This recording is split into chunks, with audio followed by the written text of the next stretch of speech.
नमस्ते साथियों, आइए फिर से इस वारियर्स में स्वागत करते हैं। जैसे कि ज्योग्राफी का पार्ट एक आ चुका है PYQ का। ये PYQ का पार्ट दूसरा सीरीज़ है, इसको ध्यान से देखिएगा। ठीक है, जो लोग नए हैं चैनल पर, चैनल को सब्सक्राइब करेगा, पुराने लोग अधिक से अधिक शेयर करिएगा। चलिए सेशन को स्टार्ट करते हैं हम लोग। पहला क्वेश्चन आपको स्क्रीन पर दिख रहा होगा, जिसमें कह रहा है कि ब्रॉडगेज रेल लाइन की साइज क्या होती है।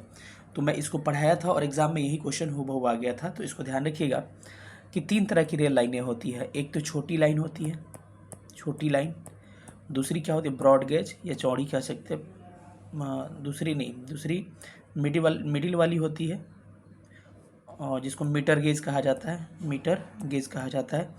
और तीसरी क्या होती है, बड़ी लाइनें होती है, जिसको ब्रॉड गेज कहते हैं, ब्रॉड गेज कहा जाता है।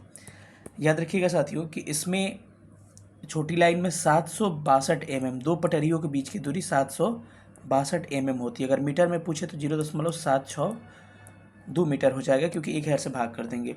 मीटर गेज में नाम से ही लग रहा है 1000 मीटर, दो पटरियों के बीच में 1000 मीटर का 1 मीटर का डिस्टेंस होता है। यूँ कहे तो mm में 1000 mm हो जाएगा। ठीक है, बड़ी लाइन या फिर ब्रॉड गेज में दो पटरियों के बीच में अगर mm में बात किया तो 1676 mm डिस्टेंस होता है।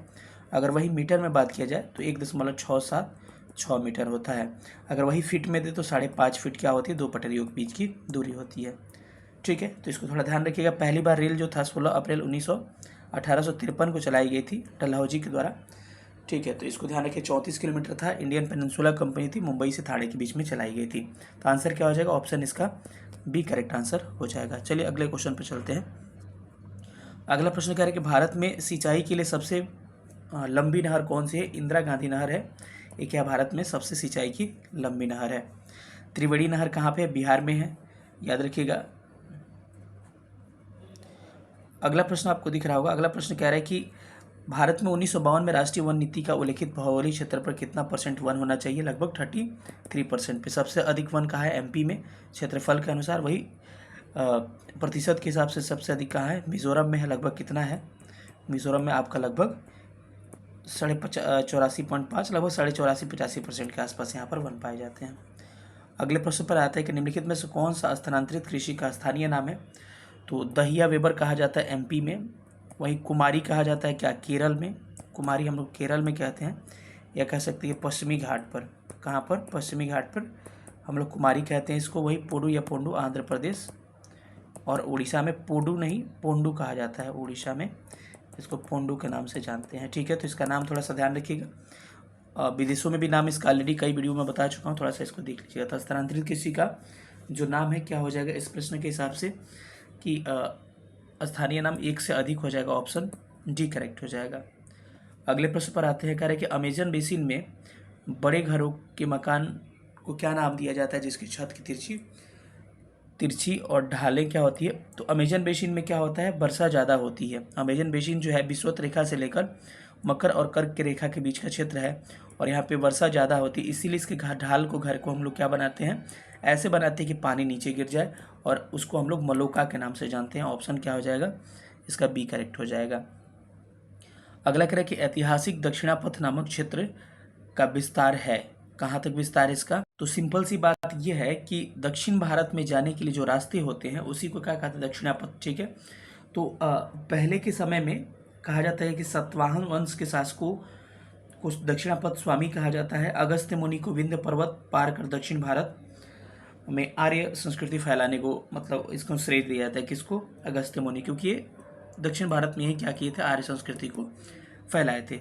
तो दक्षिण भारत उत्तर भारत का डिवीज़न लाइन हो सकते हैं, पूछ दे आपसे। विंध्य पर्वत जो है, विंध्य माउंटेन रेंज क्या है आपका, दक्षिण भारत और उत्तर भारत का डिवीज़न रेंज है। विंध्य और सतपुड़ा के बारे में कई वीडियो में बात कर लें। इसका आंसर क्या होगा, उपयुक्त में से एक से अधिक क्या हो जाएगा, इसका सही आंसर हो जाएगा।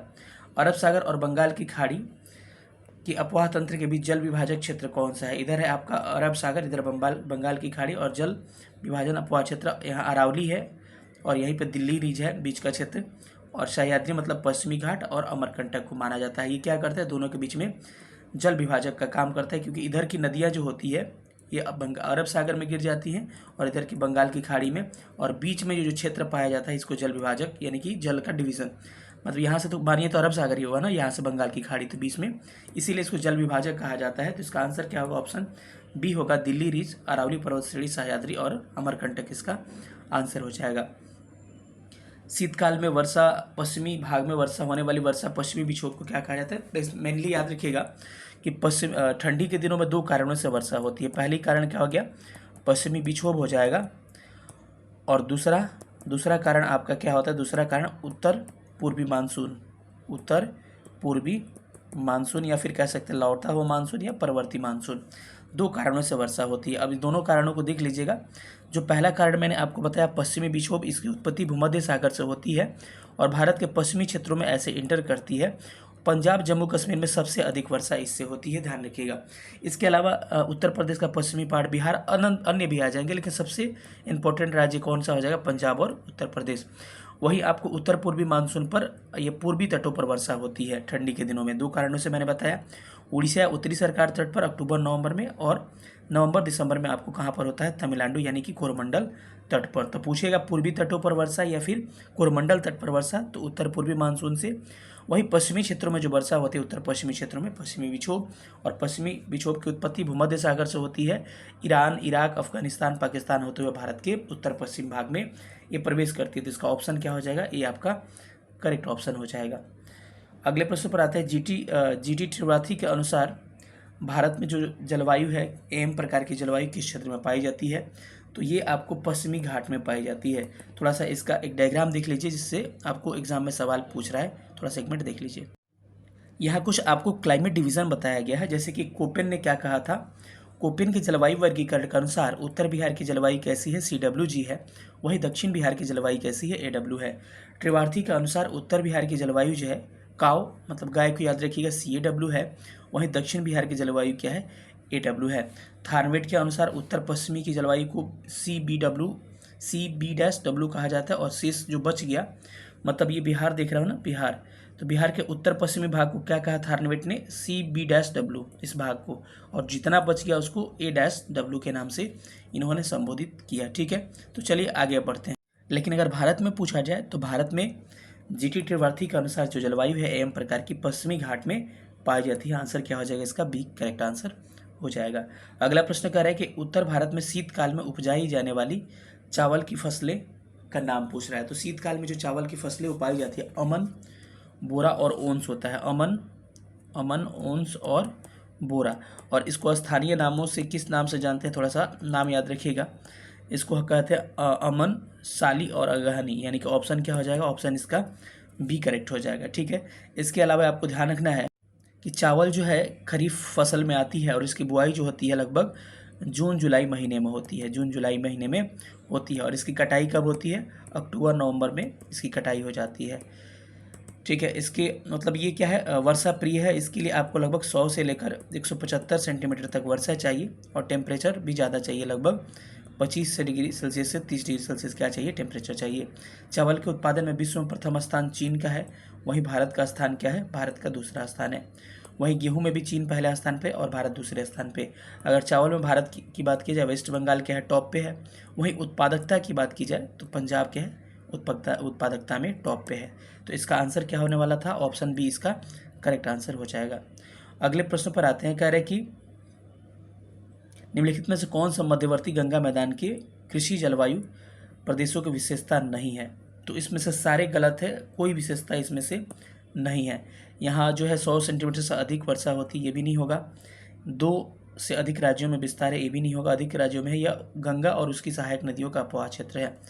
तो इसमें से इसको करेक्ट कर लीजिएगा, 100 से लेकर 200 सेंटीमीटर वर्षा होती है, यानी कि ये भी सही है स्टेटमेंट, और ये भी सही है। अपवाह क्षेत्र गंगा और सहायक नदी, तो उपयुक्त में से एक से अधिक इसका आंसर हो जाएगा। थोड़ा सा इसको करेक्ट कर लीजिएगा।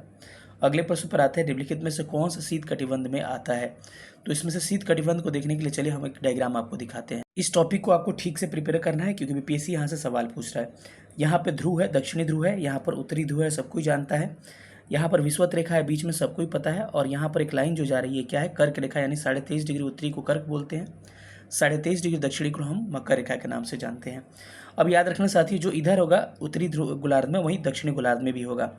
तो 0 डिग्री अक्षांश से लेकर 23.5 डिग्री अक्षांश को हम लोग क्या कहते हैं, इसको उष्ण कटिबंध कहते हैं, क्योंकि यहाँ पे गर्मी ज़्यादा पड़ती है। और वहीं इधर भी आइएगा 0 डिग्री से लेकर कहाँ तक, दक्षिणी गोलार्ध में भी 23.5 डिग्री तक, इसको भी उष्ण कटिबंध ही कहते हैं। वही बात करें अगर 23.5 से 66.5 डिग्री को, इसको हम लोग कहते हैं शीतोष्ण। इसका मतलब शीत भी होता है और उष्ण भी होता है, यानी गर्मी भी ठंडी भी दोनों भी, तो शीतोष्ण कहते हैं। ये भी पूछा जा सकता है आपके एग्जाम में। सेम कंडीशन दक्षिणी गोलार्ध में भी होगा, 23.5 से लेकर 66.5 डिग्री दक्षिणी गोलार्ध को हम लोग क्या कहते हैं, आपको शीतोष्ण कटिबंध के नाम से जानते हैं। वहीं 66.5 से लेकर 90 डिग्री तक उत्तरी को भी और दक्षिणी को भी हम क्या कहते हैं, शीत कटिबंध कहते हैं। तो इस हिसाब से इसका क्या था, आंसर क्या था, चलिए हम लोग इस क्वेश्चन को आंसर को देखते हैं। यानी शीत कटिबंध में क्या आ जाएगा, 66.5 डिग्री भी आ जाएगा और 90 डिग्री, क्योंकि इसके बीच का ये क्षेत्र हो जाता है। उस हिसाब से इसका आंसर देखा जाए तो शीत कटिबंध में आपका 66.5 डिग्री उत्तरी और उत्तरी ध्रुव भी आ जाएगा, ठीक है, और दक्षिणी ध्रुव मतलब 90 डिग्री और दक्षिणी ध्रुव के बीच का स्थान, तो इसमें दोनों सही होगा, तो उपयुक्त में से क्या होगा, एक से अधिक इसका सही उत्तर हो जाएगा। अगले प्रश्न पर आते हैं। अगला प्रश्न कह रहा है कि सतलज और काली नदी के बीच के भाग को हम किस हिमालय के नाम से जानते हैं। सबसे पहले मैं एक डायग्राम दिखा रहा हूँ, डायग्राम को थोड़ा सा ध्यान से आप लोग देखिएगा। यहाँ पर है हिमालय का जो डिवीज़न है, उत्तर से दक्षिण तो किया ही गया है, इसके साथ साथ आपको पूरब से पश्चिम में डिवीज़न किया गया, किसके द्वारा, सर सिडनी बुराड के द्वारा। सर सिडनी बुराड ने हिमालय का डिवीज़न जो है साउथ ईस्ट टू वेस्ट भी किया, और उसके अनुसार उन्होंने बताया नदी घाटियों के आधार पर इसका डिवीज़न। यहाँ पर एक रिवर बहती है जिसको हम लोग इंडस यानी सिंधु नदी के नाम से जानते हैं। इसके बाद एक बहती है जिसको हम लोग सतलज के नाम से जानते हैं। इसके बाद रिवर एक बहती है भारत नेपाल की सीमा बनाने वाली, इसको काली नदी कहते हैं। और यहाँ पर एक तीस्ता नदी बहती है, और एक यहाँ पर आपके दिहांग या फिर कह सकते हैं ब्रह्मपुत्रा नदी, दिहांग इसी को ब्रह्मपुत्र नदी भी कहते हैं। तो सिंधु से लेकर सतलज के बीच के भाग को हम क्या कहते हैं, पंजाब हिमालय कहते हैं। जब भी पंजाब और कश्मीर भी कहते हैं, लेकिन आंसर दोनों रहे तो आपको पंजाब टिक करना है।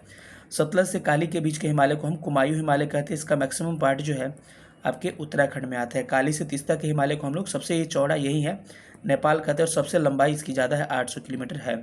तीस्ता और दिहांग या ब्रह्मपुत्र के बीच के हम लोग असम हिमालय के नाम से जानते हैं। प्रश्न पूछा गया है कि सतलज और काली के बीच में, तो सतलज और काली के बीच के हिमालय को क्या कहते हैं भाई, हम कुमायूं के नाम से जानते हैं। तो ऑप्शन मेरा क्या हो जाएगा, ऑप्शन सी इसका सही उत्तर हो जाएगा। अगले प्रश्न पर आते हैं, निम्नलिखित में से कौन सा कथन सही है। तो चलिए देखते हैं कि भारत का क्षेत्रफल विश्व का 2.4 है, बिल्कुल गलत है, 2.4 है, 6 दिया है, तो गलत हो गया ये। क्षेत्रफल की दृष्टि से उत्तर प्रदेश सबसे बड़ा राज्य है। क्षेत्रफल की दृष्टि से उत्तर प्रदेश बड़ा राज्य नहीं है, बल्कि राजस्थान क्या है, क्षेत्रफल की दृष्टि से सबसे बड़ा राज्य है। 2011 की जनगणना के अनुसार सिक्किम की जनसंख्या 6 लाख है। ये स्टेटमेंट क्या है, सही है। और सिक्किम जो है सबसे छोटा राज्य है, किसके हिसाब से, जनसंख्या के हिसाब से। वही जनसंख्या के हिसाब से सबसे बड़ा राज्य क्या है, उत्तर प्रदेश है। अगर बात करें क्षेत्रफल के हिसाब से सबसे बड़ा राज्य क्या है, राजस्थान है, और सबसे छोटा राज्य क्या है, गोवा हो जाएगा। तो इन सब बातों को ध्यान रखिए। वही क्षेत्रफल के हिसाब से सबसे बड़ा केंद्र शासित प्रदेश जम्मू कश्मीर है, और सबसे छोटा क्या है, लक्षद्वीप है, ठीक है। तो इन सब बातों को आपको थोड़ा सा ध्यान रखना है। तो ऑप्शन नंबर इसका सी सही उत्तर होने वाला था। कह रहा है कि इसमें कुछ स्टेटमेंट दिया है, चलिए इसको सुमेलित करना है। ये कह रहा है कि खनिज संसाधनों की संपन्नता को लेकर ये पूछा है, तो इसमें क्या होगा सही, इसको देखते हैं। उसके हिसाब से देखिएगा तो इसमें अगर टिक करते हैं तो बी क्या हो जाएगा, खनिज संसाधनों की संपन्नता कहाँ पे हो जाएगी, खनिज संसाधनों की संपन्नता परंतु औद्योगिकरण में कमी। तो ये आपका हो जाएगा, पहला का 1 हो जाएगा, यानी कि झारखंड हो जाएगा। दूसरे में आते हैं अगर, तो जल संसाधनों की संपन्नता परंतु आधारभूत संरचनाएं विकास की कमी। तो क्या हो जाएगा आपका, अरुणाचल प्रदेश में पानी होता है लेकिन वहाँ पे इंफ्रास्ट्रक्चर का डेवलपमेंट नहीं हो पाया है। सौर और वायु ऊर्जा की संपन्नता परंतु संसाधनों की कमी, क्या हो जाएगा, राजस्थान में क्या है, सौर ऊर्जा की संभावना तो है लेकिन वहाँ पर संसाधनों की कमी पाई जाती है। खनिज संसाधनों की समृद्धता परंतु परिवहन और संचार में कमी, तो क्या हो जाएगा, लद्दाख, यानी ऑप्शन इसका क्या हो जाएगा, option B is right answer. कह रहा है कि हिमालयन यू नामक औषधीय पौधा जो है भारत के किन प्रांतों में पाया जाता है। ये पौधा जो है किस लिए, कैंसर की औषधि, विश्व में सबसे अधिक कैंसर की दवा इसी से बनाया जाता है, हिमालयन यू नामक जो औषधि होती है इससे। इसका जो विस्तार है 2 राज्यों में मैक्सिमम अधिकतर पाया जाता है। 2 राज्यों का नाम आप देखना चाहें तो 2 राज्य हिमाचल प्रदेश और क्या हो जाएंगे, Arunachal Pradesh, option C correct हो जाएगा। अगले प्रश्न पर आते हैं कि भारत में उष्णकटिबंधीय वर्षा वन पाए जाते हैं। वनों को दिखाते हैं आपको कि कैसे कैसे वन, कई वीडियो में मैं आपको एक्सप्लेन कर चुका हूँ, लेकिन फिर से एक बार मैं आपको दिखाता हूँ कहाँ पर किस तरह के वन पाए जाते हैं और किसको किस में सम्मिलित किया जाता है। यहाँ पर साथ ही 2 डायग्राम दिख रहा होगा। भारत में पहला वन है सदाहरित वन, एवरग्रीन फॉरेस्ट कहते हैं। वर्षा वन या सदाबहार वन सब इसी का नाम है, क्योंकि इसमें सदाबहार रहता है। ये कहाँ पाया जाता है? जहाँ पे उच्चतम तापमान होगी, पहला कंडीशन उच्चतम टेम्परेचर होगा, और दूसरा कंडीशन 200 सेंटीमीटर से अधिक वर्षा होगी। ये परिस्थितियाँ भारत के कई क्षेत्रों में पाई जाती है, जैसे कि पश्चिमी घाट में, मेघालय पठार में, और आपको लक्षद्वीप अंडमान निकोबार में। तो उस हिसाब से ये क्षेत्र क्या हो जाएंगे, यहाँ पर केरल हो जाता है, यहाँ पर थोड़ा सा कर्नाटक का भी हिस्सा, असम और मेघालय का हिस्सा इधर, लक्षद्वीप अंडमान निकोबार, 2 ये क्षेत्र हो गए 4 आपको, जहाँ पे उष्णकटिबंधीय सदाबहार वन या हरित वन पाए जाते हैं। इसकी लकड़ियाँ क्या होती है, इसकी पेड़ें जो होती है 60 मीटर से अधिक लंबे होते हैं या 60 मीटर होते हैं।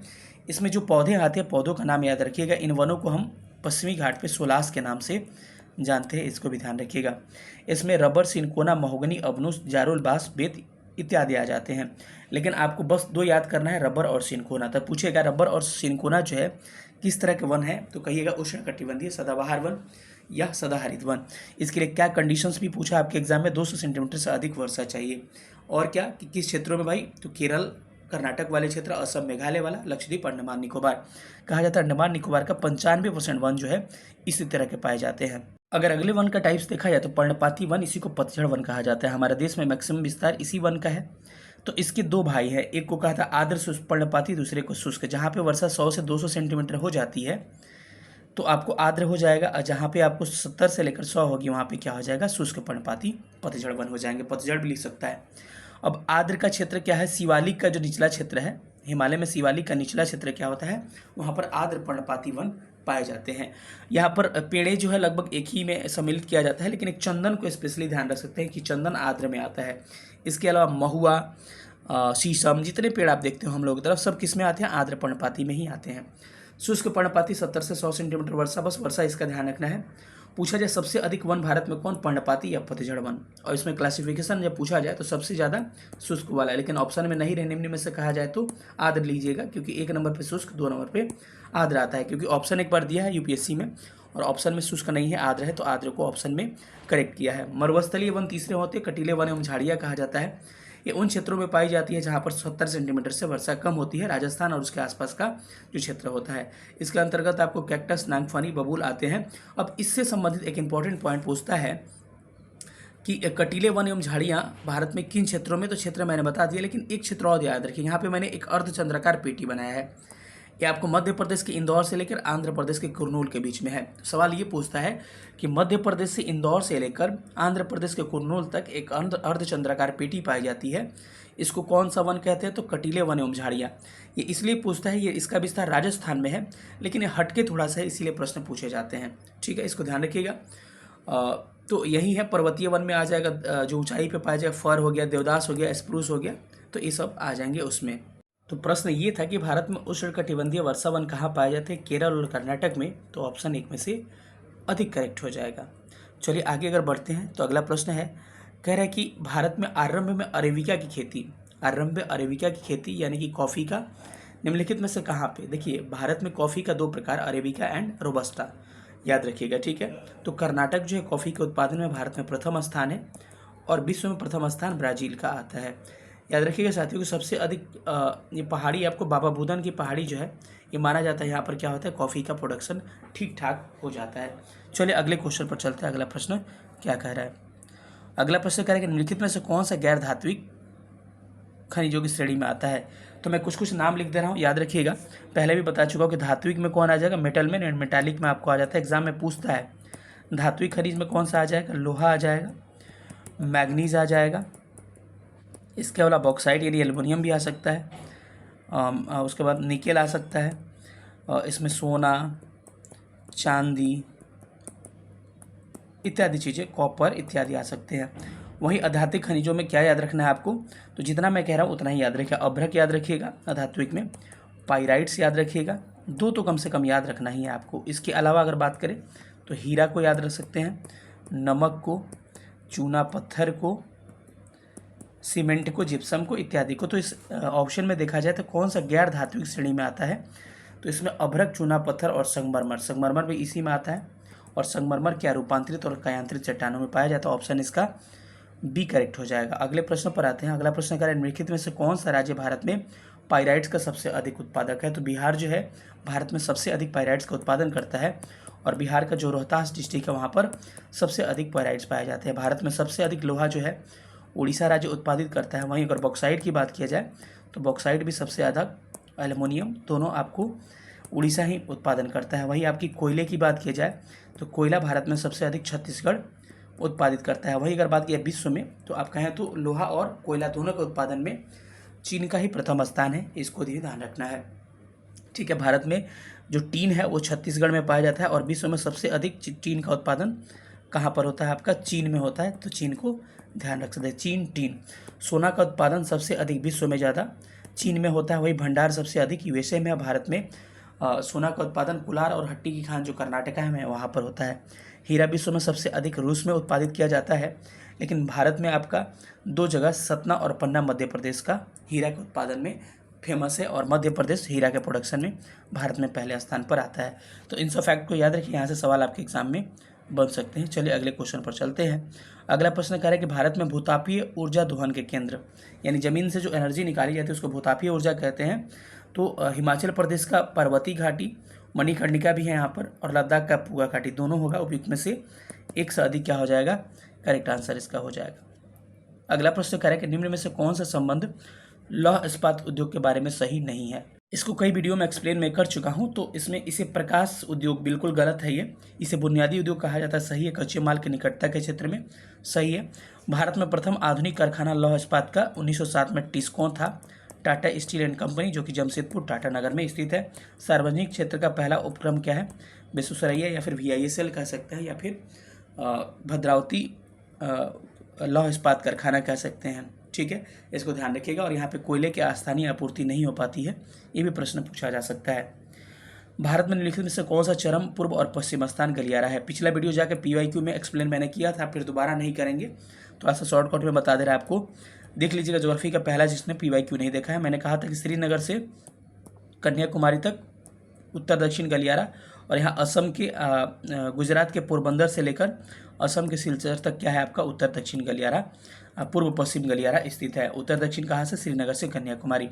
टोटल ये स्वर्णिम चतुर्भुज परियोजना के अंतर्गत ये लोग आते हैं, और टोटल संयुक्त स्वर्णिम चतुर्भुज परियोजना जो है 4 शहरों को आपस में कनेक्ट करती है। 4 शहर कौन से हैं, यहाँ पर आपका दिल्ली हो गया, कोलकाता हो गया, उसके बाद से चेन्नई और मुंबई, 4 शहर। इसकी टोटल लंबाई 5846 किलोमीटर है, एक दूसरे को झांसी में काटते हैं। चलिए एक्सप्लेन भी कर दिया, इस ऑप्शन का बी करेक्ट हो जाएगा, क्योंकि पूछा आपका चरम, पूर्व और पश्चिम, तो हो जाएगा असम एंड पोरबंदर इस करेक्ट आंसर। ठीक है, मिसमी, बरेल और लुसाई क्या है, ये पहाड़ियाँ हैं, जनजातियाँ नहीं है। इधर जाइएगा नॉर्थ ईस्ट हिमालय वाले क्षेत्रों में, तो यहाँ पर कुछ पहाड़ियों का नाम आपको ध्यान रखना है, जैसे कि मैं उसका नाम लिख दे रहा हूँ, थोड़ा सा इसको ध्यान रखिएगा। यह हो गया आपको डफला, मीरी, अबोर, मिसमी, पटकाई बुम। डफला, मीरी, अबोर, मिसमी, पटकाई बुम, ये सारी पहाड़ियाँ कहाँ है, अरुणाचल प्रदेश में है। यहाँ पर मणिपुर में मणिपुर के पहाड़ी और एक लैमा टोल की पहाड़ी, लैमा टोल की पहाड़ी स्थित है। नागालैंड में नागा की पहाड़ी, मिजोरम में मिजो की पहाड़ी और ब्लू माउंटेन, नीला पर्वत यहाँ पर स्थित है।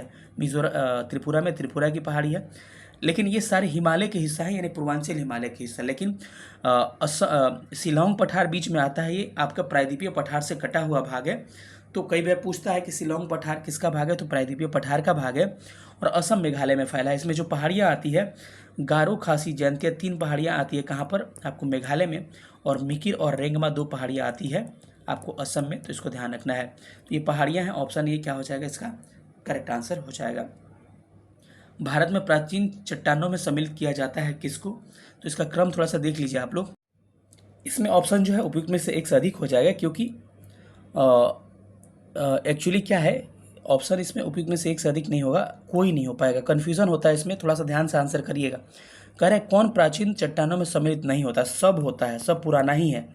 तो इसमें आंसर क्या हो जाएगा, उपयुक्त में से कोई नहीं, यानी कि कह नहीं है, तो भाई सब है, तो नहीं कोई नहीं है इसमें, तो सारा पुराना है। धारवाड़, कुड़प्पा और विंध्यन आप सारा क्या है, पुराना है।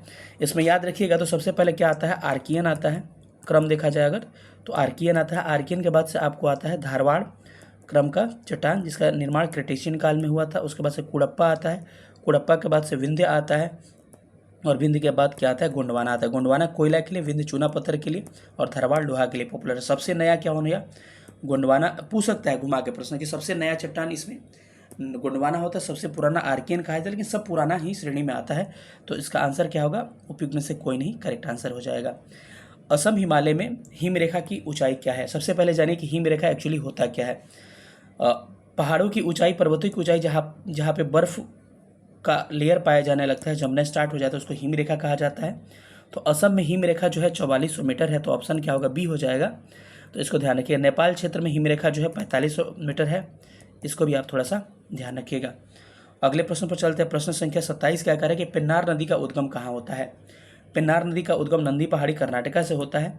इसके अलावा याद रखें कि महाराष्ट्र में महाबलेश्वर से उद्गम किस नदी का होता है, महाबलेश्वर से कृष्णा नदी का उद्गम होता है। अगर वहीं आपसे पूछा जाए कि त्र्यंबक या त्र्यंबकेश्वर से उद्गम किसका होता है, तो गोदावरी नदी का उद्गम यहाँ से होता है। वही पूछा जाए आपसे कि ब्रह्मगिरी हिल से, ब्रह्मगिरी पहाड़ी से किसका उद्गम होता है, तो कावेरी नदी का उद्गम यहाँ से होता है। इसके अलावा मानसरोवर झील से 3 नदियों का उद्गम होता है, सिंधु, सतलज और ब्रह्मपुत्रा। सिंधु, सतलज एंड ब्रह्मपुत्रा, 3 नदियों का ध्यान रखिएगा। वही अमरकंटक का मैकाल जो है वहाँ से नर्मदा नदी निकलती है, और नर्मदा के साथ एक और नदी सोन का उद्गम वहीं से होता है। गंगोत्री के गोमुख ग्लेशियर से गंगा नदी का उद्गम होता है, जो कि भागीरथी नदी का उद्गम है, तो वही माना जाता है क्योंकि उसी का रूट नदी है वो। अगर कहा जाए कि जमुना नदी का उद्गम कहाँ से होता है, तो याद रखना साथियों कि जमुना नदी जो है बंदरपूछ से निकलती है, यमुनोत्री ग्लेशियर के बंदरपूछ से निकलती है। इसको आपको थोड़ा सा ध्यान रखना है सारे प्रश्नों को। तो अगले प्रश्न पर आते हैं। कह रहे कि यहाँ पर 5 जनवरी नहीं होगा, गलती से हो गया, 5 जनवरी नहीं। जनवरी माह में भारत में 20 डिग्री सेल्सियस तापमान का विस्तार माना जाता है किन क्षेत्रों में, तो ध्यान रखिएगा कि यह क्या होगा आपका उष्णकटिबंधीय। इसका ऑप्शन ए करेक्ट हो जाएगा, कर्क रेखा के समानांतर। आपको पता है यहाँ पर बीच में आपका विषुवत रेखा है, और यहाँ कर्क रेखा है, और यहाँ पर मकर रेखा है। तो इसके समानांतर 20 डिग्री सेल्सियस से अधिक टेम्परेचर पाया जाता है, तो ऑप्शन इसका ए करेक्ट हो जाएगा। अगले प्रश्न पर आते हैं। अगला प्रश्न कह रहा है कि पश्चिमी हिमालय में उपोष्ण कटिबंधीय वनस्पति का विस्तार जो है किस तरह से है, इसकी सीमा पूछ रहा है। तो पश्चिमी हिमालय का मतलब आप समझ ही रहे हैं, इधर वाला कश्मीर वाला रीजन की बात कर रहे हैं। तो इसका विस्तार का रेंज थोड़ा सा ध्यान रखिएगा, और कहाँ से क्या पाए जाते हैं। तो इसका आंसर तो हो जाएगा औसत समुद्र तल से 1524 मीटर, यानी कि पश्चिमी हिमालय में उच्चतम मतलब कि 15 से 34 के बाद से, और 24 के बाद, 15 से 24 के बाद से वृक्ष मिलना बंद हो जाते हैं ऊंचाई के आधार पे। अगर कहा जाए कि 1000 मीटर से लेकर पूर्व में जाइएगा, तो 1000 मीटर से लेकर 2000 मीटर तक ऊंचाई तक किस तरह के वन पाए जाते हैं आपको, तो ऊंचाई वाले आर्द्र शीतोष्ण कटिबंधीय वन पाए जाते हैं। इसमें चौड़ी पत्ती वाले होते हैं, जिसमें ओक वगैरह आते हैं, ठीक है। अगर 1515 से लेकर अगर 3000 मीटर की बात किया जाए, तो इसका क्या हो जाएगा आपका, इसमें शंकुधारी वृक्ष पाए जाते हैं, जिसमें आ जाएंगे चीड़ हो गए, देवदार हो गए, एस्प्रूस हो गए, सिल्वर फर हो गए, इसमें ये आ जाएगा। वही 3600 मीटर से ऊपर जब जाइएगा तो शीतोष्ण वन और घास, अल्पाइन घास पाए जाने लगेंगे, ठीक है। तो इसको थोड़ा आप ध्यान रख सकते हैं। चलिए अगले प्रश्नों पर अगर आते हैं, तो प्रश्न संख्या 30 आपको क्या कह रहा है कि उष्णकटिबंधीय पतझड़ वनों का वर्षा जल की औसत मात्रा कितनी होती है।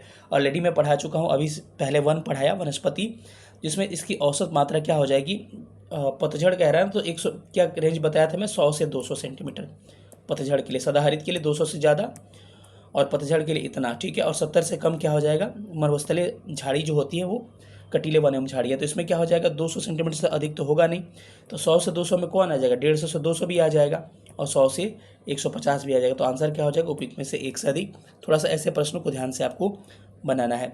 भारत में सर्वाधिक ज्वारीय वन कहाँ पाए जाते हैं, तो पश्चिम बंगाल और गुजरात में भारत में सबसे अधिक ज्वारीय वन, सबसे अधिक कहाँ पर, वेस्ट बंगाल में ज्वारीय वन पाए जाते हैं। अगले प्रश्न पर आते हैं। तो महाभारत लेख नामक पर्वत कहाँ स्थित है, तो ये क्या है, मध्य हिमालय का पार्ट है, और ये कहाँ पर, नेपाल में स्थित है। इसके अलावा नेपाल में याद रखिए पर्वतों का नाम, गौरी शंकर जो है नेपाल में है, छुयू जो है नेपाल में है। इसके अलावा आप बात किया जाए तो गुरुमंधाला जो है नेपाल में है, माउंट एवरेस्ट नेपाल में है, माउंट मकालू जो है नेपाल में है, धौलागिरी जो है नेपाल में है। इसके अलावा अन्नपूर्णा जो है ये भी आपको नेपाल में पड़ता है, ठीक है। तो सारा महाभारत हो गया, नागटिबा सब नेपाल में, यानी ऑप्शन इसका बी करेक्ट हो जाएगा। ठीक है, भारत में कंचनजंगा जंगा हो गया, केटू वगैरह हो गया। कह रहे कि आर.एल. सिंह के भारत में प्रादेशिक जलवायु विभाजन के आधार पर, तो आर.एल. सिंह ने भारत के प्रादेशिक विभाजन का आधार किस तत्व के रूप में माना था? तो इन्होंने किस तत्व के रूप में माना था? ऑप्शन उपयुक्त में से एक से अधिक। इन्होंने क्या लिया था कि भारत का जो भौतिक विभाजन है, कहने का मतलब फिजियोग्राफी ऑफ इंडिया को हम 6 भाग में बांटे थे ना, कि हिमालय का क्षेत्र, उत्तर मैदान का क्षेत्र, मरुस्थलीय क्षेत्र, उसके बाद आपको प्रायद्वीपीय पठार, तटीय मैदान, कोस्टल एरिया, उसके बाद से आपके क्या आइलैंड्स वगैरह। तो हमने 6 भागों में बांटा था इसको। ठीक है, तो इन्होंने भी, आर.एल. सिंह ने भी आपको इसका आधार क्या लिया है? तो भूगर्भिक संरचना लिया है किस तरह से बने हैं, भौतिक आकृति लिया है, अवस्थिति यानी उपयुक्त में से एक से अधिक इसका क्या हो जाएगा? सही उत्तर हो जाएगा। निम्नलिखित में से कौन सा ईवा पर्वत है? तो ध्यान रखना आपको कि इसमें ईवा जो पर्वत है, ईवा बोला है ना, ईवा वलित पर्वत नहीं है। तो अरावली जो है ईवा वलित पर्वत नहीं है, और अल्पेशियन भी जो अ से आता है, अरावली, अल्पेशियन, यूराल, ये सब क्या है? पुराने पर्वतों के उदाहरण है। वही एंडीज और रॉकी क्या है? नए पर्वत है। एंडीज है कहाँ? दक्षिण अमेरिका, साउथ अमेरिका में है। और रॉकी कहाँ है? नॉर्थ अमेरिका में है। ठीक है, एंडीज पर्वत की सबसे ऊंची चोटी जो है अंकागुआ है, और ये क्या है? इसकी सबसे ऊंची चोटी आपको क्या है? माउंट एल्बर्ट है। इसको ध्यान रख सकते हैं आप लोग। ठीक है, उस हिसाब से इसका आंसर क्या होना चाहिए? उपयुक्त में से एक से अधिक। ऑप्शन डी करेक्ट हो जाएगा। कार्य निम्नलिखित में से किसकी न्यून हिमरेखा है? न्यून हिमरेखा किसकी है? तो ऑप्शन के हिसाब से हम लोग बात किया जाए तो इसमें न्यून हिमरेखा है, अगर विकल्पों को गौर करते हैं तो न्यून हिमरेखा इसमें से ऑप्शन में सी हो जाएगा। क्योंकि अगर देखा जाए कि आल्प्स में हिमरेखा जो होती है, जहाँ से हिम जमते हैं, 27 मीटर होते हैं। वहीं अगर हिमालयी क्षेत्रों की बात किया जाए तो लगभग 4500 मीटर होते हैं, और भूमध्य रेखी क्षेत्रों की बात किया तो 7500 मीटर होते हैं। तो सबसे न्यून क्या हो जाएगा? इसमें आल्प्स हो जाएगा, और सबसे अधिक क्या हो जाएगा? भूमध्य रेखा। तो ऑप्शन सी क्या होगा? इसका करेक्ट आंसर हो जाएगा।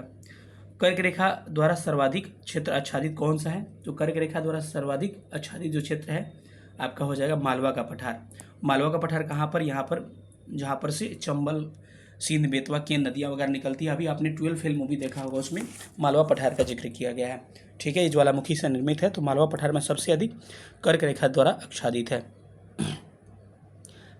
कांटेदार जंगल नहीं पाए जाते हैं, कहाँ पर? कर्नाटक में भी पाए जाते हैं, आंध्र प्रदेश में, लेकिन तमिलनाडु में नहीं पाया जाता। ऑप्शन क्या हो जाएगा? सी करेक्ट हो जाएगा।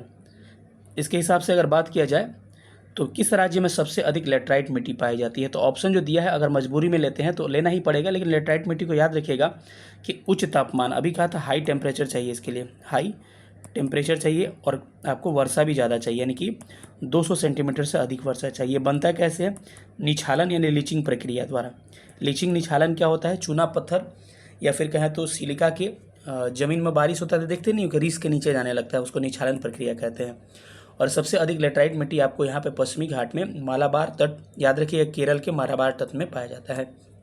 इसके अलावा यहाँ पर मेघालय में भी पाया जाता है, और यहाँ पे पश्चिम बंगाल के क्षेत्रों में भी पाया जाता है, क्योंकि यहीं पे बारिश ज़्यादा होती है, 200 सेंटीमीटर से अधिक। तो इसका आंसर उस हिसाब से अगर ऑप्शन से लिया जाए तो मेघालय होगा, क्योंकि यहाँ पर ऑप्शन मजबूरी में है, और ईंट बनाने के लिए सबसे अधिक उपयुक्त मानी जाती है, क्योंकि ये क्या होती है? लाल इसका भी कलर होता है उसी के कारण, फेरस ऑक्साइड के कारण, लेकिन ये भीगती है तो ये भी कोमल हो जाती है, और सूखती है तो कटीली हो जाती है, इसीलिए ईंट मृदा भी इसे कहा जाता है। ठीक है, तो थोड़ा इस प्रश्न को ध्यान रख सकते हैं आप। करेक्ट, उस देश का नाम बताइए जो G21 का मेजबान। ये प्रश्न गलती से आ गया, लेकिन उस हिसाब के अनुसार जापान इसका आंसर था। ज्योग्राफी के बीच में आ गया होगा तो आ गया होगा।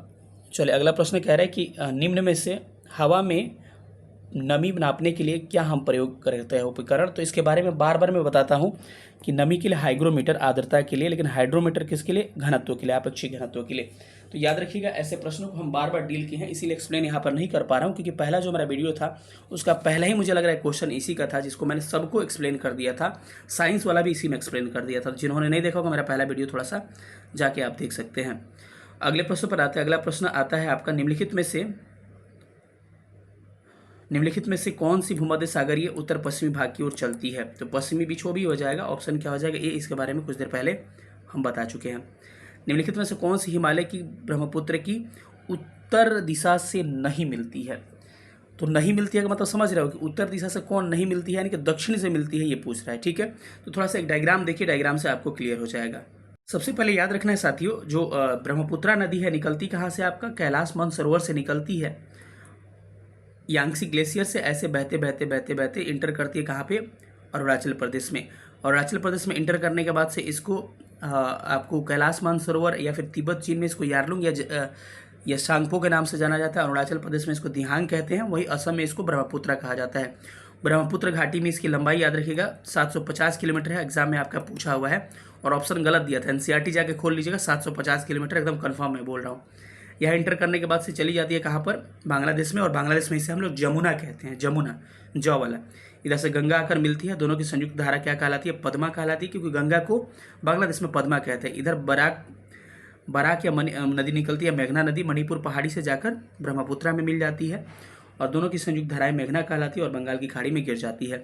अब प्रश्न जो पूछा है उसको ध्यान रखिएगा। तो आपसे और भी प्रश्न इससे क्या बन सकते हैं, कौन सी इसमें से उत्तर से मिलती है, कौन दक्षिण से मिलती है। तो इसका डायग्राम थोड़ा सा एक बार देखिएगा, तो थोड़ा सा ध्यान से डायग्राम को देखिएगा।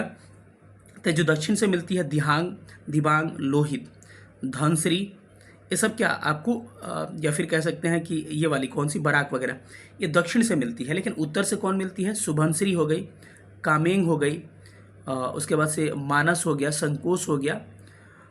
तो ये सब नदियाँ किधर से, ये संकोश नदी याद रखिए अरुणाचल प्रदेश और पश्चिम बंगाल की सीमा बनाती है, ये सब उत्तर से मिलती है। तो थोड़ा सा ऑप्शन के हिसाब से अगर बात किया जाए तो इसका करेक्ट आंसर क्या होने वाला है, आइए हम लोग देखते हैं। तो हाँ, तो देखिएगा, तो इधर था, तो इसी तरफ एक बेलश्री भी आता है, बेलश्री भी उत्तर से ही आता है। तो आपने देखा था सुबनश्री, धनश्री, वेलश्री, कामेंग, मानस, ये सब उत्तर से मिलने वाली। प्रश्न क्या पूछा है कि कौन सा उत्तर से नहीं मिलती, सब उत्तरी से मिलती है, तो कोई है इसमें जो उत्तर से नहीं मिलती है, तो उपयुक्त में से कोई नहीं होगा, यानी कि ऑप्शन इसका ई करेक्ट हो जाएगा। अगले प्रश्न पर आते हैं कि कह रहे कि लिखा पानी हिमनद कहाँ पर है। तो लिखा पानी हिमनद अरुणाचल प्रदेश में है। कुछ हिमनदों को ग्लेशियर कहते हैं, हिमनद को, कुछ हिमनद को देखा जाए भारत में तो कुछ ग्लेशियर का नाम आपको ध्यान रखना है, कौन कौन सी ग्लेशियर। अगर आपसे पूछे कि विश्व का सबसे बड़ा ग्लेशियर का नाम क्या है, तो इसका नाम है Lambert Fisher glacier. Lambert Fisher, आधा म है, Fisher glacier. Lambert Fisher glacier actually है कहाँ, तो अंटार्कटिक क्षेत्रों में है, दक्षिणी ध्रुव पर अंटार्कटिक क्षेत्रों में स्थित है। अगर भारत का सबसे बड़ा ग्लेशियर कहा जाए तो सियाचिन ग्लेशियर है, भारत का सबसे बड़ा ग्लेशियर है, और ये कितना, लगभग 76 किलोमीटर क्षेत्रफल में फैला है। इसके अलावा और कुछ पूछा जाए, जेमू ग्लेशियर कहाँ पर है, जेमू आपका सिक्किम में है। इसके अरुणाचल प्रदेश आपने देख ही लिया कि लिखा पानी है।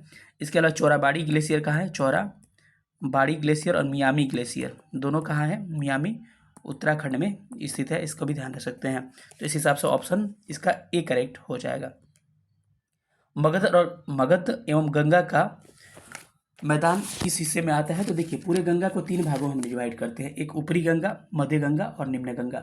ऊपरी गंगा के अंतर्गत उत्तराखंड और यूपी के क्षेत्र आ जाते हैं। वही मध्य गंगा के अंतर्गत कौन आता है, यूपी का, बिहार का क्षेत्र आ जाता है। और निम्न गंगा के अंतर्गत आपको वेस्ट बंगाल और कौन आते हैं, बांग्लादेश आते हैं।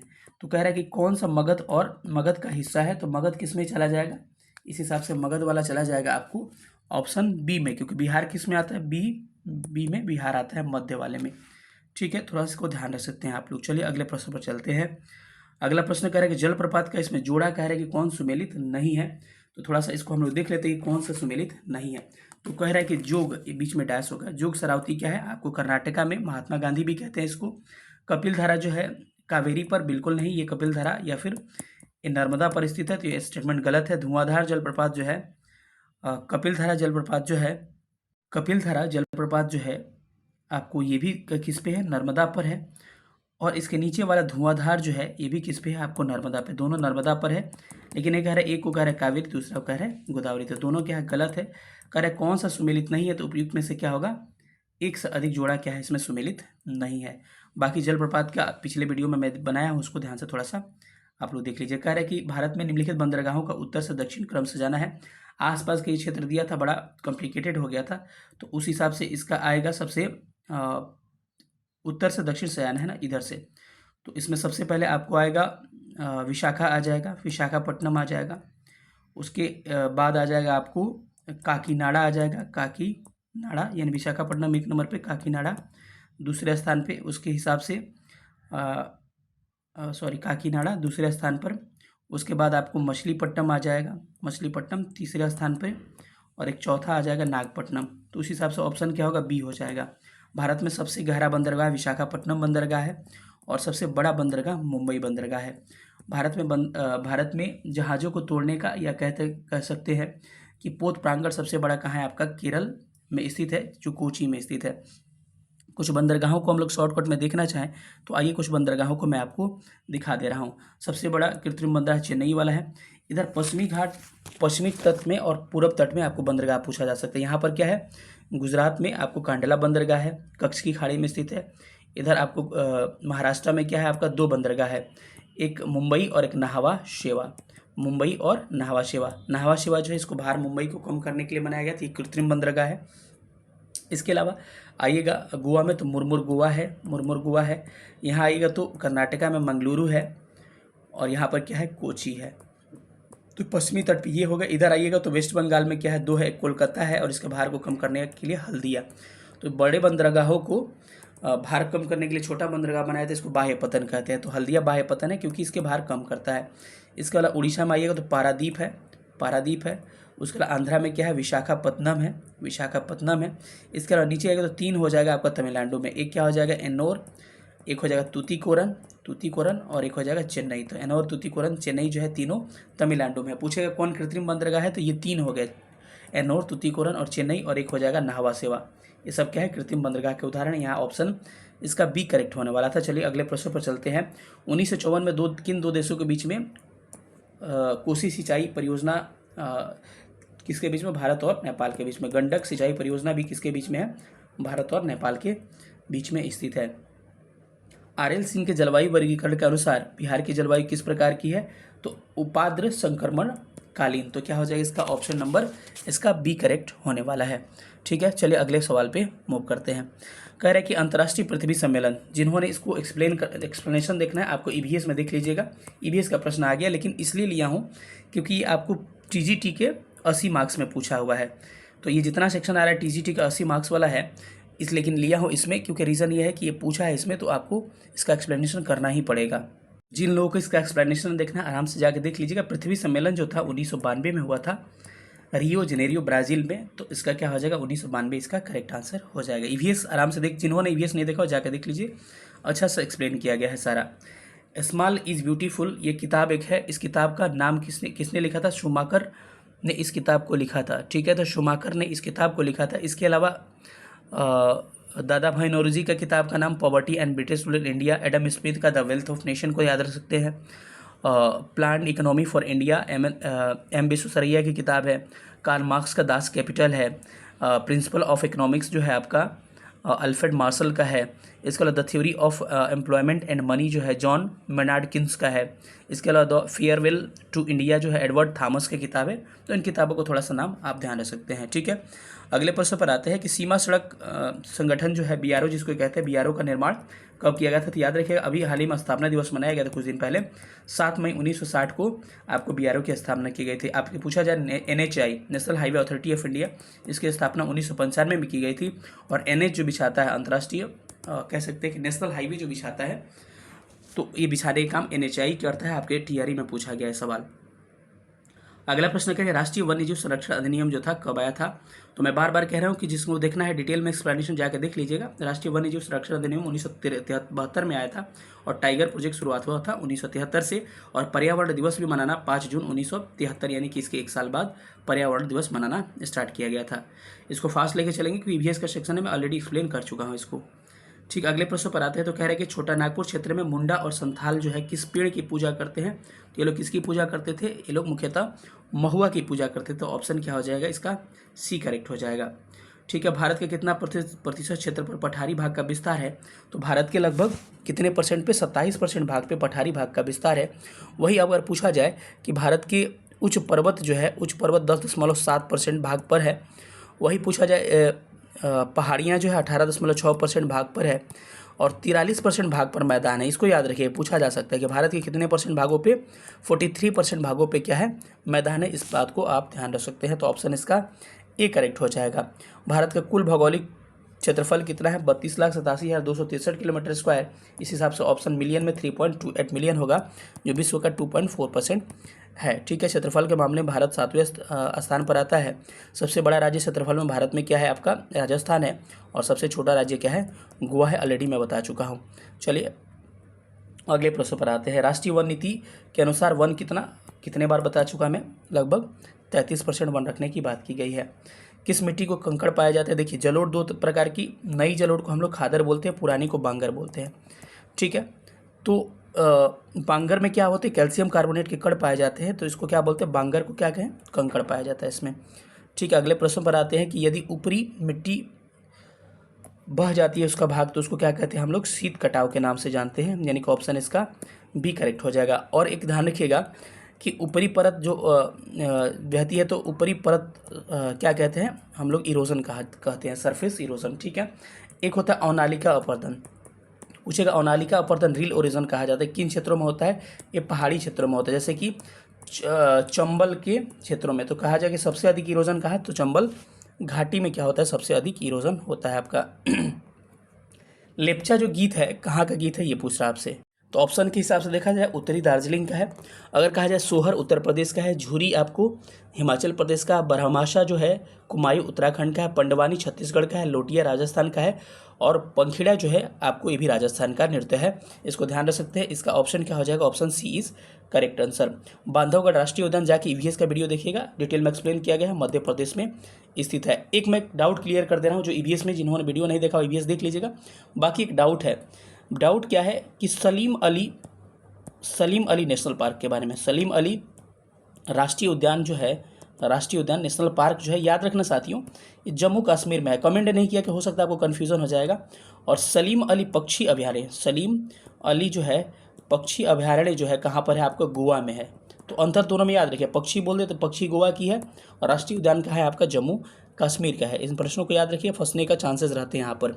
किस राज्य में सबसे अधिक वन है, तो कौन सा राज्य हो जाएगा, मध्य प्रदेश, क्षेत्रफल के हिसाब से, और परसेंटेज से मिजोरम हो जाएगा। अगला प्रश्न का निम्नलिखित में से किस संरक्षण रणनीति में सीधे तौर पर सामुदायिक भागीदारी शामिल नहीं था? तो कौन सी संरक्षण नीति हो जाएगी आपकी, ये थी आपकी वन्यजीव संरक्षण अधिनियम सीमांकन, ऑप्शन सी हो जाएगा। बाकी बीज बचाव में भी बहुत लोग जुड़े हुए थे, संयुक्त वन प्रबंधन में भी बहुत लोग जुड़े हुए थे, सामूहिक रूप से भागीदारी जो था वन्यजीव अभयारण्यों सीमांकन में नहीं था। तो ऑप्शन क्या हो जाएगा, इसका ऑप्शन आपका सी करेक्ट हो जाएगा, ठीक है। अगले प्रश्न पर चलते हैं। 63 नंबर प्रश्न कह रहा है कि भारत में जल विद्युत ऊर्जा परियोजनाओं द्वारा बिजली का कितना प्रतिशत जो है योगदान रहता है, कि मतलब कि हाइड्रो इलेक्ट्रिक प्रोजेक्ट जो है जल से कितना बिजली उत्पादित की जाती है। तो इसका आंसर क्या हो जाएगा आपका सी 22%। सबसे अधिक किससे होता है, तापीय से होता है, याद रखना, थर्मल से होता है, ठीक है। भारत के जल जीवन मिशन के अनुसार प्रति व्यक्ति जल आपूर्ति कितना होना चाहिए, तो प्रति व्यक्ति जल आपूर्ति जो है प्रतिदिन लगभग 55 लीटर होना चाहिए, यानी कि ऑप्शन क्या हो जाएगा, सी करेक्ट हो जाएगा। निम्नलिखित में से कौन सी नदी मुहाना बनाती है, तो इसमें से ऑप्शन के हिसाब से देखा जाए तो बस एक ही नदी जो है जो मुहाना बनाती, ए ऑप्शन हो जाएगा। दो नदी, माही और तापी, माही और तापी मुहाना बनाती है, और ये क्या हो जाती है आपकी मुहाना या दहाना कहते हैं, और ये एस्चुअरी ज्वारनद का निर्माण करती है। तो इसका आंसर क्या हो जाएगा, ऑप्शन ए करेक्ट हो जाएगा। अगले प्रश्न पर आते हैं। सरदार सरोवर बांध, जिन्होंने पहला वीडियो नहीं देखा होगा जाके ज्योग्राफी का देख लीजिएगा, नर्मदा नदी पर स्थित है, और इसके बारे में डिटेल में एक्सप्लेन किया हूँ, ठीक है। अगले प्रश्न पर चलते हैं। भारत में किस राज्य में वर्षा जल को पलार या पालर के नाम से जानता है, तो याद रखिएगा ये स्टेट का नाम क्या हो जाएगा, ये स्टेट हो जाएगा आपका राजस्थान। राजस्थान में वर्षा का जो जल संचयन किया जाता है छतों पर, उसको पलार या पलार के नाम से जानते हैं। तमिलनाडु राज्य सभी छतों पर जल का संचयन करने के लिए एक कानून बनाया है, तो आप इसको भी ध्यान रख सकते हैं।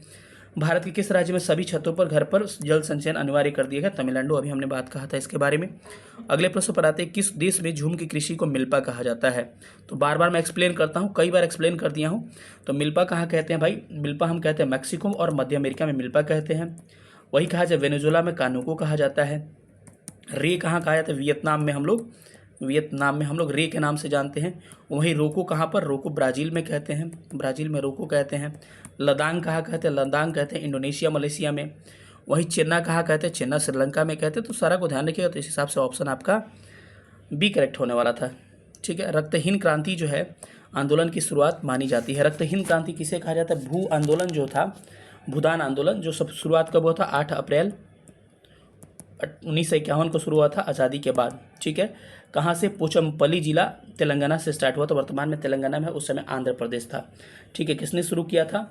शुरू किया था आपको विनोबा भावे ने, और इसे जवाहरलाल नेहरू ने रक्तहीन क्रांति कहा था। तो क्या हो जाएगा? रक्तहीन क्रांति आंदोलन की शुरुआत विनोबा भावे ने किया था। तो इसको ध्यान रखिए। रक्तहीन क्रांति, औद्योगिक क्रांति को ही रक्तहीन क्रांति भी कहा जाता है। इंग्लैंड में हुई औद्योगिक क्रांति को भी रक्तहीन क्रांति ही कहा जाता है। गौरवपूर्ण क्रांति कहा जाता है, गौरवपूर्ण क्रांति को भी रक्तहीन क्रांति कहा जाता है। इसको थोड़ा सा ध्यान रखिएगा इन सब फैक्टों को। गन्ना उत्पादन में जो है भारत का स्थान जो है दूसरा है, और पहला स्थान ब्राज़ील का है, तो इसको भी आप ध्यान रख सकते हैं। ठीक है, भारत में गन्ना सबसे अधिक आपको यूपी में उत्पादित किया जाता है, थोड़ा सा ध्यान रखिएगा इसको। असम सबसे अधिक चाय के उत्पादन में सर्वश्रेष्ठ है। कॉफ़ी के उत्पादन में कर्नाटक है। दाल के उत्पादन में एमपी है। सोयाबीन के उत्पादन में आपका सोयाबीन के उत्पादन में एमपी है। वही किसके? मूंगफली के उत्पादन में गुजरात है। चावल के उत्पादन में यूपी है, वेस्ट बंगाल है। गेहूं के उत्पादन में उत्तर प्रदेश है। तो इन सब फैक्ट को आप ध्यान रख सकते हैं। रबड़ के उत्पादन में केरल है। ठीक है, दूध के उत्पादन में आपका राजस्थान है, और दूध के उत्पादन में भारत है विश्व में। दलहन के उत्पादन में भारत है विश्व में। तो इनका नाम आप ध्यान रख सकते हैं। ठीक है, चलिए अगले सवाल पर चलते हैं। अगला प्रश्न कह रहा है कि वर्ष 2019-20 में भारत के किस राज्य में मूंगफली का सबसे अधिक उत्पादन हुआ? तो राज्य कौन सा? गुजरात राज्य था, जहां पर सबसे अधिक क्या हुआ?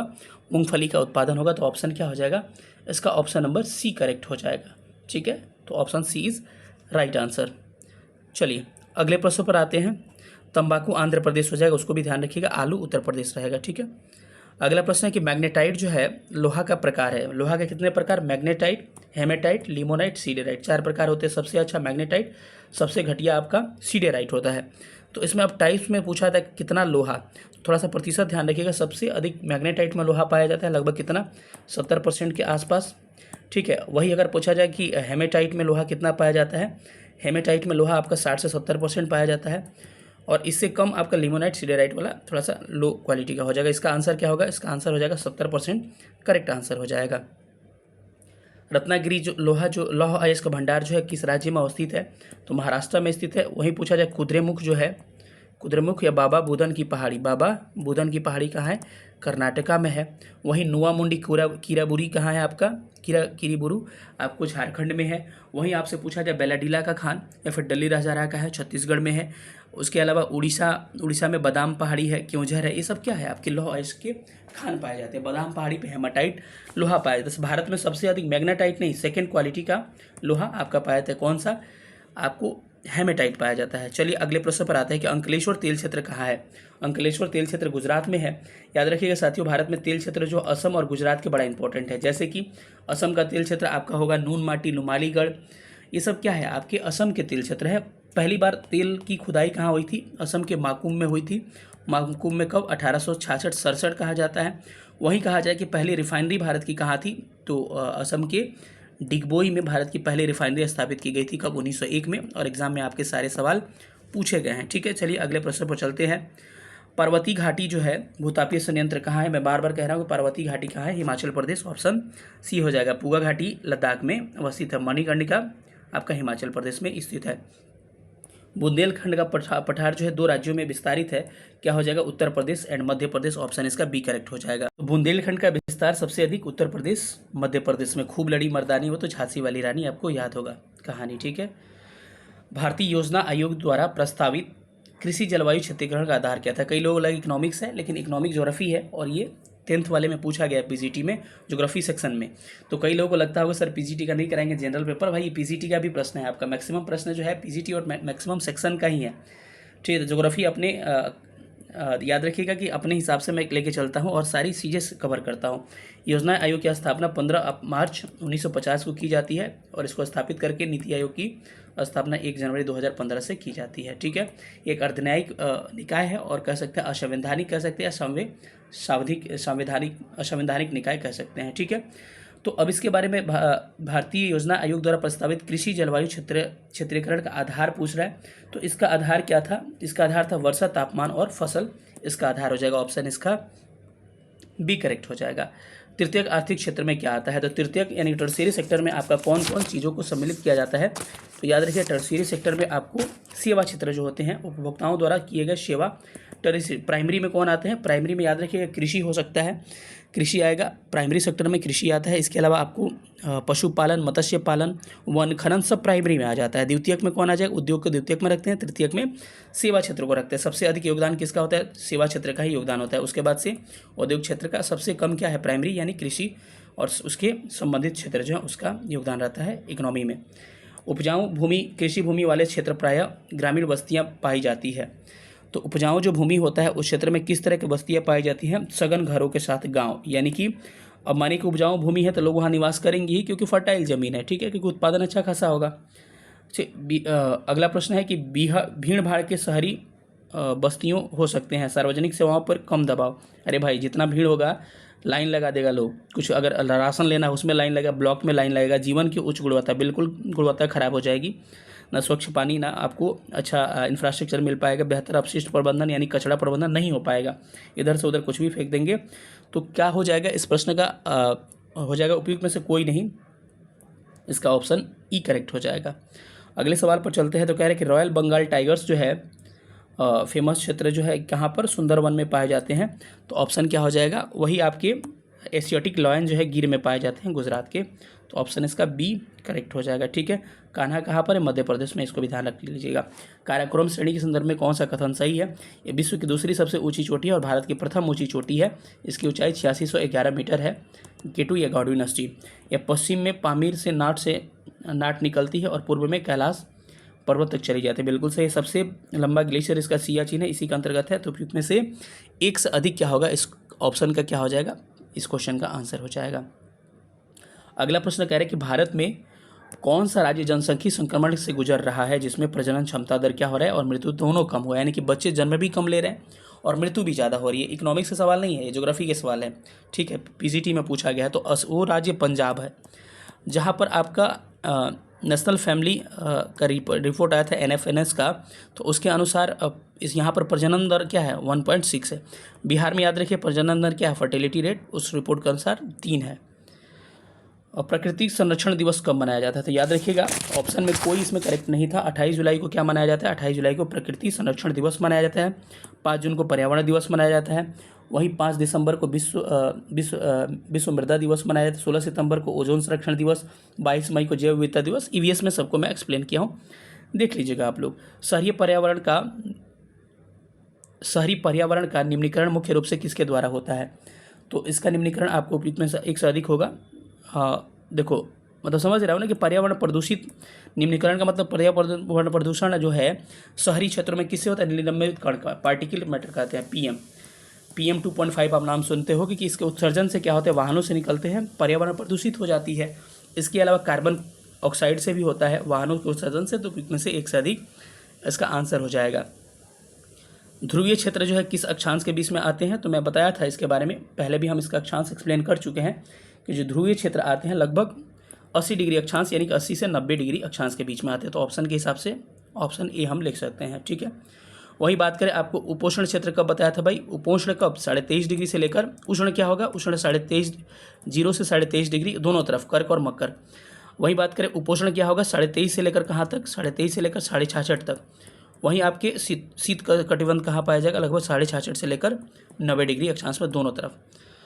विश्व भूमि का कितना प्रतिशत भाग पर खेती है? 10% भाग पर खेती होती है।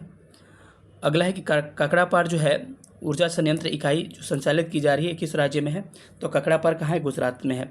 इसके अलावा आप ध्यान रख सकते हैं कि तमिलनाडु में क्या है? कलपक्कम है, कलपक्कम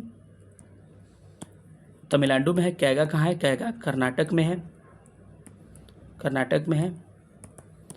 इसके अलावा याद रखिएगा उत्तर प्रदेश में क्या है? नरौरा है, नरौरा यूपी में है। तारापुर भारत का पहला परमाणु संयंत्र था, तारापुर 1969 में बना था, ये महाराष्ट्र में है। रत्नागिरी भी महाराष्ट्र में। रावत भट्टा कहाँ है? रावत भट्टा आपके राजस्थान में स्थित है। एक और ध्यान रख सकते हैं कि कलपक्कम के साथ कुडनकुलम भी है, कुडनकुलम ये भी क्या है? तमिलनाडु में स्थित है। ऑप्शन इसका बी करेक्ट हो जाएगा। रामगढ़ विषधारी जिसे मई 2022 में बाघ अभयारण्य का दर्जा दिया गया, तो किस राज्य में स्थित है? तो ये कहीं नहीं था, उपयुक्त में से कोई नहीं, क्योंकि ये कहाँ पर था? तमिलनाडु राज्य में स्थित था, ठीक है।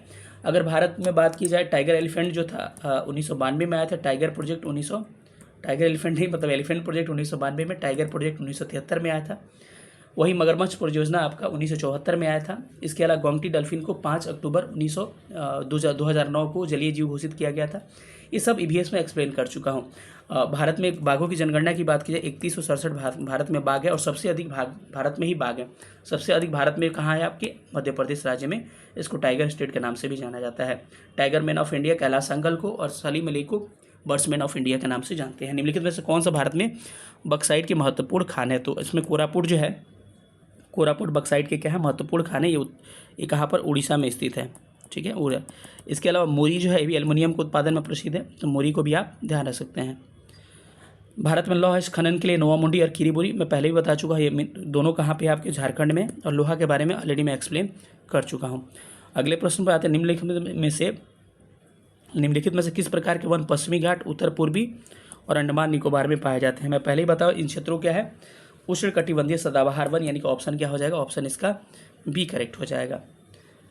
कह रहा है कि अगला प्रश्न पूछ रहा है कि NFSM, ऐसे लिख लीजिए, इससे ज़्यादा आसान होता है। NFSM जो है, इसका फुल फॉर्म क्या होता है? अभी रिपोर्ट जो आया था उसी की मैं बात कर रहा था। NFSM को कहते हैं हम लोग, रिपोर्ट नहीं, नेशनल फूड सिक्योरिटी मिशन। ठीक है।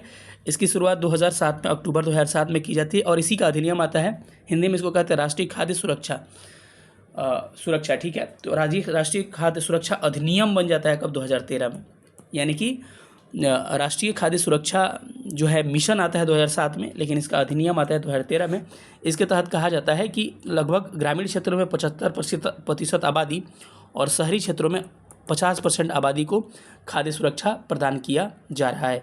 मतलब शहरी क्षेत्रों में 50% लोग को एकदम श्योर है कि खाना मिलेगा, और 75% लोगों को गाँव में। और कैसे? यही आपने देख रहा होगा ना कि 80 करोड़ लोगों को क्या मिल रहा है? 5-5 केजी अनाज। तो पहले भी ये चला करता था। ऑप्शन उसमें ए होने वाला था, ऑप्शन ए करेक्ट था। कौन सी फसल सूखा और चरम मौसम की अवस्था है? तो ज्वार, बाजरा, रागी ये हो जाएगा। और ये क्षेत्र क्या होता है? शुष्क क्षेत्र होता है। अगला प्रश्न करें, किस देश ने 2023 में यूएनओ में अंतर्राष्ट्रीय मोटे अनाज को मिलेट्स ऑफ द ईयर घोषित किया गया? उसमें कोई नहीं होगा, भारत वो देश था। मिलेट्स ऑफ द ईयर 2023 देश को 2023 के वर्ष को घोषित किया गया था। अगले प्रश्न पर आते हैं। उच्चावच जलवायु वनस्पति मिट्टी का विभाजन है, तो ये किस तरह का विभाजन है मिट्टी का? तो ध्यान रखिएगा, तो इसमें से जो ऑप्शन इसका होने वाला है, ऑप्शन सी होने वाला है, विशिष्ट क्षेत्र विभाजन है। तो ऑप्शन सी इसका करेक्ट आंसर हो जाएगा। अगले प्रश्न पर आते हैं। निम्नलिखित शिवालिक, एक मिनट थोड़ा रुकिएगा। कह रहा है कि शिवालिक पहाड़ी निम्नलिखित में से किस राज्य संघ उबार, थोड़ा सा एक मिनट रुकिए। कह रहे हैं कि शिवालिक पहाड़ियों को निम्नलिखित में से किस राज्य संघ क्षेत्र में या फिर इंडियन टेरिटरीज में हम लोग अबोर के नाम से जानते हैं? तो ये हो जाएगा आपको, हम पहले भी बता चुका है कौन सा राज्य हो जाएगा। तो जम्मू कश्मीर में हम लोग अबोर के नाम से जानते हैं। सॉरी, जम्मू कश्मीर नहीं होगा, इसको अरुणाचल प्रदेश में अबोर के नाम से जानते हैं, क्योंकि हमने अभी बताया था डफला, मिरी, अबोर। याद कर लीजिए आप लोग, अरुणाचल प्रदेश का क्या है? डफला, मिरी, अबोर, मिसमी, पटकाईबू, ये सब कहाँ पहाड़ियाँ हैं? अरुणाचल प्रदेश की। आपसे ये भी पूछ सकता है एग्जाम में कि लेमाटोल की पहाड़ी कहाँ है? मणिपुर में है।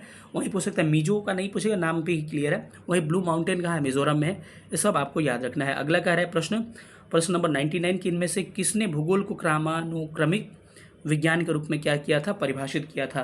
तो उनका नाम क्या था? ए हैटनर इनका नाम था। आपको कहना है कि बताना है कि भूगोल के पिता किसे कहा था, फादर ऑफ ज्योग्राफी किसे कहा जाता है? कमेंट करके सब लोग बताइएगा। ज्वालामुखी उद्गार का प्रमुख कारण क्या होता है? तो ज्वालामुखी उद्गार का प्रमुख कारण क्या होता है? ऑप्शन डी हो जाएगा, यानी कि गलनांक कम हो जाने पर मैग्मा उत्पत्ति होता है। देखिए, अंदर रहेगा जमीन का तो मैग्मा, ऊपर आके ठंडा होगा, लावा कहा जाएगा। भूमिगत जल के गर्म होने के कारण गैसों वाष्प निकलने लगते हैं, और प्लेट टेक्टोनिक गतियाँ भी इसके लिए जिम्मेदार होती है। तो क्या हो जाएगा? ऑप्शन डी करेक्ट हो जाएगा। मुझे लग रहा है कि इसी के साथ हमारा सेशन क्या हो गया? समाप्त हो गया। ज्योग्राफी का पार्ट सेकंड था, थोड़ा फास्ट लेके चले क्योंकि सेशन लंबा हो जा रहा है। क्वेश्चन अधिक से अधिक हमने किया, एक्सप्लेनेशन जहाँ पहले किया हूँ उसका रेफरेंस मैंने दे दिया। तो चलिए, अधिक से अधिक आप लोग सेशन को शेयर करिएगा। ज्योग्राफी का फिर से एक पार्ट और आने वाला है, ठीक है? तो हम लोग उसमें इस चीज़ को देखेंगे। चलिए, मिलते हैं अगले क्लास में, तब तक अपना ख्याल रखिएगा। सेशन देखने के लिए थैंक यू सो मच। जय हिंद।